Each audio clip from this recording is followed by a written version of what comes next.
सरकारमध्ये त्याची फाईल मुंगीच्या पावला एवढी देखील हल्ली नाही. पुन्हा नवीन सरकार आल्यानंतर सगळ्या मान्यता त्याच्या आम्ही घेतल्या आणि लवकरच अंतिम मान्यतेकडे तो चाललेला आहे. आणि हे मात्र पत्रामध्ये आम्हाला प्रश्न विचारतायत. त्यामुळे दोन्ही विरोधी पक्ष नेते आणि त्या पत्रावर उद्धवजींची पण सही आहे, नाना पटोलेंची पण सही आहे.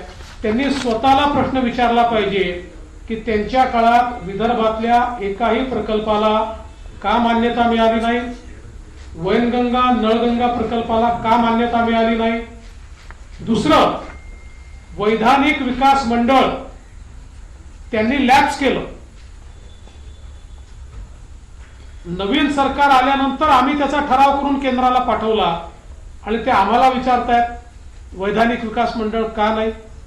पहिल्यांदा त्यांनी स्वतःला विचारलं पाहिजे की त्यांनी का लॅप्स केलं.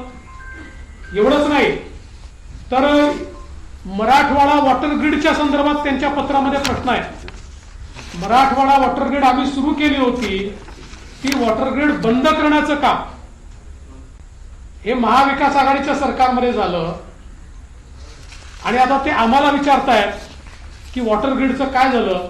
आम्ही तर वॉटर ग्रीडचा प्रस्ताव केंद्र सरकारकडे दाखल केला आहे आणि त्यांना विनंती केली आहे की हर घर जल योजनेमध्ये हा वॉटर ग्रीडचा प्रस्ताव समावेश करा आणि त्याचा पाठपुरावा देखील आमचा चाललेला आहे. आपण जर बघितलं तर पेपर फुटीच्या संदर्भात ते बोलतायत. सर्वात जास्त पेपर फूट उद्धव ठाकरेजी मुख्यमंत्री असताना झाली आहे. जवळजवळ सगळ्याच परीक्षांमध्ये टीईटी म्हणजे परीक्षांची नावं घ्या आणि कशा प्रकारची झाली हे आपण सगळ्यांनी बघितलेलं आहे आणि ते आम्हाला प्रश्न विचारतायत. पण निश्चितपणे त्या संदर्भात आम्ही इतक्या मोठ्या प्रमाणात परीक्षा घेतल्या, त्याचा सगळा रिपोर्ट कार्ड या अधिवेशनामध्ये निश्चितपणे आम्ही त्या ठिकाणी मांडणार आहोत. त्याच्यात ते गुंतवणूकदारांनी महाराष्ट्राकडे पाठ फिरवल्याचं सांगतायत, तेव्हा हे विसरतायत की त्यांच्या काळामध्ये 3ऱ्या-4थ्या नंबरवर गेलेला महाराष्ट्र मुख्यमंत्री एकनाथराव शिंदेजींच्या नेतृत्वात दोन्ही वर्षी नंबर 1 वर आलेला आहे आणि ते आम्हाला प्रश्न विचारतायत. हे किती आश्चर्य आहे. आणि सगळ्यात महत्वाचं तर वित्तीय केंद्र गुजरातला गेलं. खरं गेलं. कधी गेलं? 2012 साली गेलं. मुख्यमंत्री कोण होते? काँग्रेसचे. प्रधानमंत्री कोण होते? काँग्रेसचे.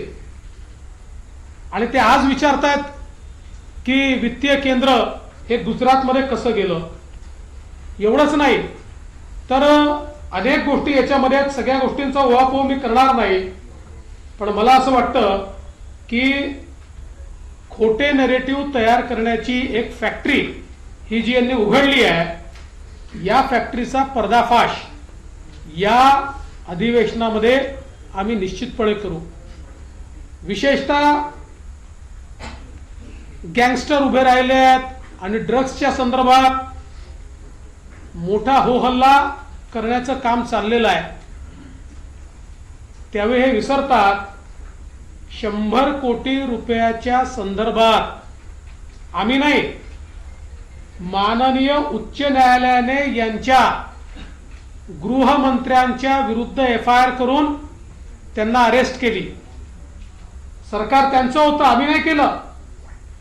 त्यांच्या गृहमंत्र्यांच्या विरुद्ध माननीय उच्च न्यायालयाचे तेव्हाचे मुख्य न्यायाधीश यांच्या खंडपीठाने यांच्यावर FIR दाखल करा म्हणून सांगितलं. आणि आज ड्रग्सच्या विरुद्ध आम्ही लढाई सुरू केली आहे, संपूर्ण देशामध्ये सुरू केली आहे. आणि त्यामुळे हे जे काही साठे आज सापडतायत, मोठ्या प्रमाणात जी कारवाई होते आहे ती कारवाई आपल्याला पाहायला मिळते. ही कारवाई अशी सुरू राहणार आहे. आणि एवढंच नाही तर ज्या वेळी म्हणजे पुण्यातली घटना घडलेली दुर्दैवी होती पोर्शेची, पण त्यामध्येही कोणालाही स्पेअर न करता राज्य सरकारने अतिशय कडक भूमिका ठेवली आहे. त्यामुळे निश्चितपणे कायदा सुव्यवस्था असो किंवा zero tolerance policy towards drugs असो, हे सरकार या ठिकाणी करतच राहणार आहे आणि म्हणून निश्चितपणे